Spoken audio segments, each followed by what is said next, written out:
তার নিরলস প্রচেষ্টায় আজকের এই সাংবাদিক সম্মেলনে বাংলাদেশ ন্যাশনাল ডেমোক্রেটিক পার্টির চেয়ারম্যান হিসেবে উপস্থিত থাকতে পেরে আমি নিজেকে ধন্য মনে করছি।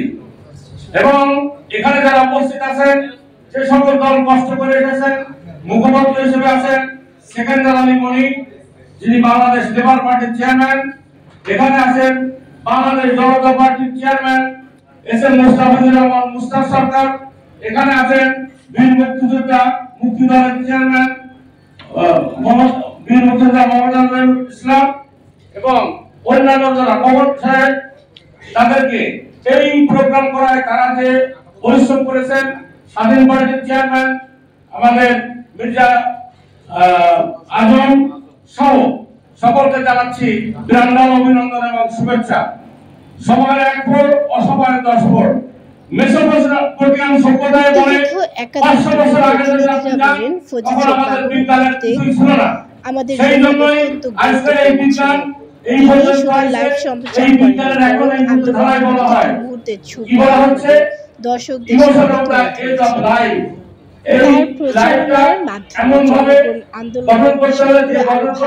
আমাদের মানবিক মূল্যবোধের অবক্ষয় রোধ হতে পারে। তাহলে এই বৈষম্যবিরোধী ছাত্র আন্দোলনের পরে আমরা কি পেলাম আর কি পেলাম না, যদি আমাদের এই সমস্ত অত্যাচার চলে আর সেই ধরনের প্রচার আছে আপনার মন মিলাতে যদি একটা প্ল্যাটফর্ম চলে তাহলে আমাদের কোনো থাকতে পারে না।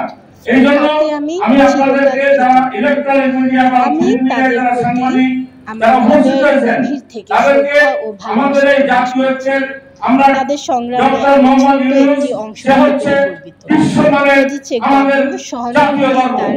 এই জাতীয় গর্বকে যদি আমরা সাপোর্ট না দিয়ে যদি আমরা এদিকে চলাফেরা করি, আমরা রাজনৈতিকভাবে মাঠে ময়দানে এভাবে ছোটাছুটি করে কোনো কাজ হবে না। এর জন্য আমরা যদি নিজেদের মধ্যে একে অপরের প্রতি সম্মান করি তাহলে সামাজিক পরিবর্তন সম্ভব। আমি আমার এই কাজের জন্য তাদের কাছে চিরকাল কৃতজ্ঞ। সবশেষে একটি ঘটনা শুধু আন্দোলনের সফলতার চিত্রই নয়, এটি আমাদের দেখিয়ে দেয় যে একজন শিল্পী বা সাংবাদিকের কাজ কেবল প্রকাশের মাধ্যমে সীমাবদ্ধ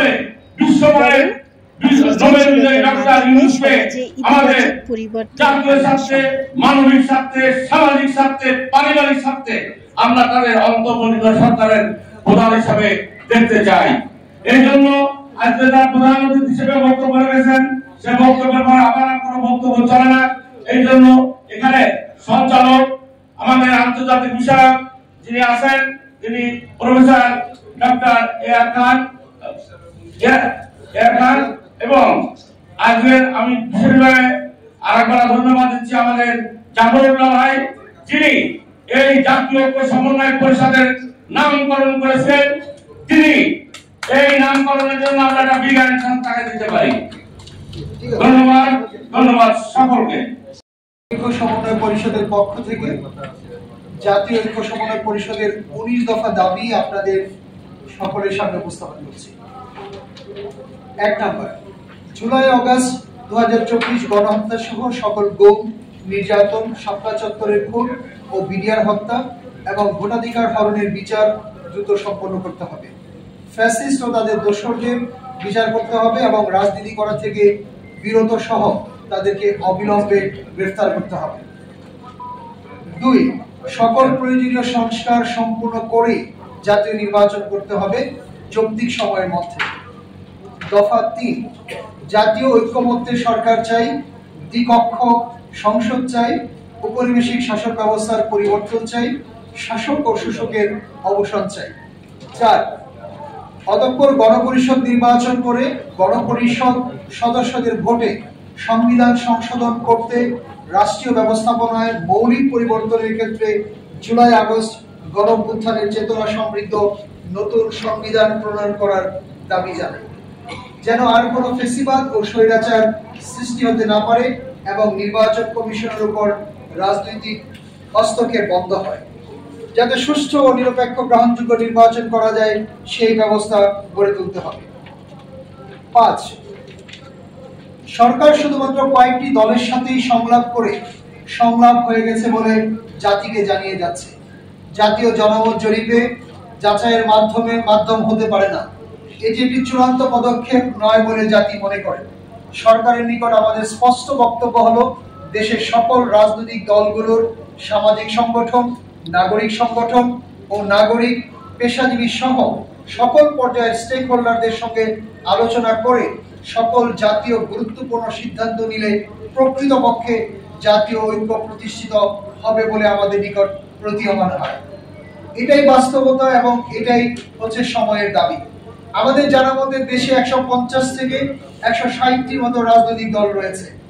2023 সালে নির্বাচন কমিশনকে 93টি দল নিবন্ধনের জন্য আবেদন করেছে।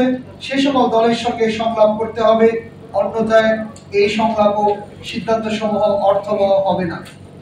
আমাদের জানা মতে দেশে ফেসিবাদ ও তাদের দোসর ছাড়া প্রায় 93টির মতো রাজনৈতিক দল রয়েছে, যাদের নিবন্ধন নেয়ার জন্য নির্বাচন কমিশন কার্যালয়ে রেজিস্ট্রেশনের জন্য প্রক্রিয়াধীন আছে। 6, অবিলম্বে মানুষের নিত্য প্রয়োজনীয় চাল, তেল, পানি, বিদ্যুৎ, গ্যাস, জ্বালানি, তৈল সহ সকল দাহ্য পদার্থের দাম কমাতে হবে, দ্রব্যমূল্য নিয়ন্ত্রণ করতে হবে, ব্যবসায় সিন্ডিকেট ভেঙে দিয়ে জনগণের স্বস্তি ফিরিয়ে আনতে হবে, মুদ্রাস্ফীতি কমাতে হবে, ব্যাংকিং খাত শক্তিশালী করতে হবে, অর্থনৈতিক মুক্তি ও কর্মসংস্থান সৃষ্টি করতে হবে। নাগরিকদের কর্মসংস্থান সৃষ্টি করতে পারলেই প্রকৃত গণতন্ত্রের পথে যাওয়া সহজ হবে। ব্যবসা বান্ধব পরিবেশ সৃষ্টি করতে হবে, অর্থনৈতিক সচল করা সহ সকল ধরনের চাঁদাবাজি বন্ধ করতে হবে। 7, সরকারের উপদেষ্টাদের আরো বেশি তৎপর ও শক্তিশালী হতে হবে। 8, সরকারের দেশ চালাতে যদি সমস্যা মনে করেন বা তাদের নিকট যদি হার মনে হয়, তাহলে আমাদের স্পষ্ট বক্তব্য হলো, প্রয়োজনে পূর্ণাঙ্গ ক্যাবিনেট করে জাতীয় সরকার বা বিকল্প সরকার গঠন করতে হবে, যাতে করে শক্তিশালীভাবে দেশ পরিচালিত হয় এবং ছাত্র জনতার গণ আন্দোলনের চেতনাকে ধারণ করতে হবে। আমরা চাই এই সরকার যাতে কোনোভাবে ব্যর্থ না হয়, যেন সফলতা অর্জন করে। এ বিষয়ে গণভোট বা রেফারেন্ডাম জনগণের মতামত নেওয়া যেতে পারে। 9, দেশের ভাবমূর্তি তুলে ধরতে কূটনৈতিক মিশনে ফ্যাসিস্টদের দোসরদের প্রত্যাহার করে দেশপ্রেমিক যোগ্যদের নিয়োগ দিতে হবে। বিশেষত ভারতে বসে ফ্যাসিস্ট স্বৈরাচার হাসিনা দেশের বিরুদ্ধে অপপ্রচার চালাচ্ছে। ভারতের ষড়যন্ত্রের বিরুদ্ধে দেশপ্রেমিক শক্তিকে ঐক্যবদ্ধ থাকতে হবে। 10, প্রশাসনের সকল স্তরে ফ্যাসিস্ট ও তাদের দোসরদের প্রত্যাহার করে বা বরখাস্ত করে দেশপ্রেমিক যোগ্যদের নিয়োগ অবিলম্বে কার্যকর করতে হবে। 11, সংসদ সদস্যদের সংখ্যা 500-তে উন্নীত করতে হবে। দ্বিকক্ষ বিশিষ্ট রাষ্ট্র ব্যবস্থায় উচ্চ কক্ষে 200 জন সদস্য সিনেটর করতে হবে। এক্ষেত্রে আমাদের প্রস্তাবগুলো সংসদ সদস্যদের খরচ কমাতে হবে। 12, শিক্ষা কমিশন গঠন করতে হবে, যাতে থাকবে আলেম ওলামা সহ জ্ঞানী ব্যক্তিগণ। ফ্যাসিস্টদের শিক্ষা ব্যবস্থা বাতিল করে দেশ ও জাতির কল্যাণে ধর্মীয় ও নৈতিক শিক্ষা সহ বিশ্বমানের শিক্ষা ব্যবস্থা প্রণয়ন করতে হবে। জুলাই গণঅভ্যুত্থানকে আমরা ধারণ করি, সম্মান করি, এই চেতনা অব্যাহত থাকুক। 13, আন্দোলনের সকল শহীদদের ক্ষতিপূরণ দিতে হবে, দ্রুত তাদের ক্ষতিপূরণের ব্যবস্থা করতে হবে। সকল আহতদের চিকিৎসার ব্যবস্থা করা এবং তাদের প্রয়োজনীয় চিকিৎসা ব্যয় নির্বাহ করা। তাদের জন্য কর্মসংস্থানের ব্যবস্থা করতে হবে। সারা দেশের চিকিৎসা ব্যবস্থায় সাফল্য ফিরিয়ে আনতে হবে। 14, আমরা বাংলাদেশকে একটি উন্নত রাষ্ট্রে পরিণত করতে চাই, যা বিশ্বের বুকে মাথা উঁচু করে দাঁড়াতে পারে। অর্থনৈতিক মুক্তি ও অর্থনৈতিক বৈষম্য ন্যূনতম পর্যায়ে থাকে। রাজনীতি নয় জননীতিতে কাজ করতে হবে। সাম্য, ন্যায় বিচার ও সামাজিক মর্যাদা নিশ্চিত করতে হবে। 15, এছাড়াও আমরা জাতীয় ঐক্য ও গণমানুষের সরকার প্রতিষ্ঠার লক্ষ্যে ও রাজনৈতিক, সামাজিক ও পেশাদারকে ঐক্যবদ্ধ করে ঐক্যবদ্ধ বাংলাদেশ গড়ার ক্ষেত্রে জাতীয় ঐক্য সমন্বয় পরিষদের আরো পরিসর বৃদ্ধি করা হবে। 16, কৃষক, শ্রমিক, মেহনতি মানুষের অধিকার সংরক্ষণে সকল প্রকার জাতীয় ও আন্তর্জাতিক নীতিমালা অনুসরণ করা হবে। 17 পবিত্র কুরআন ও সুন্নাহ পরিপন্থী কোনো আইন পাশ করা যাবে না।